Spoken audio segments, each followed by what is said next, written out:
পাকিস্তান সেনাবাহিনীর অপারেশন সার্চলাইটের নামে গণহত্যার খবর আগেভাগেই জানতেন বাঙালির নেতা শেখ মুজিব। গ্রেফতারের আগে বঙ্গবন্ধু ওয়্যারলেসের মাধ্যমে স্বাধীনতার ঘোষণা চট্টগ্রামে পৌঁছে দেন। এই আমার জীবনের শেষ, তাই আমি টেলিফোন করে আমি খবর দিলাম আমার বিডিআর হেডকোয়ার্টারে চট্টগ্রাম, আজ থেকে বাংলাদেশ স্বাধীন। আমার জীবনে তোমাদের সঙ্গে দেখা হতে না পারে, বাংলার ঘরে ঘরে জানিয়ে দাও, যে পর্যন্ত না 7 কোটি মানুষ স্বাধীনতা না পাবে সংগ্রাম চালিয়ে যাও, যুদ্ধ করো।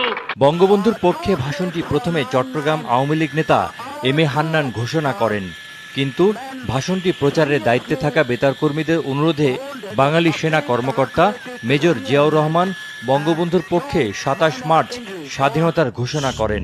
On behalf of our great national leader, the Supreme Commander of Bangladesh, Sheikh Mujibur Rahman, do hereby proclaim the independence of Bangladesh. Joy Bangla.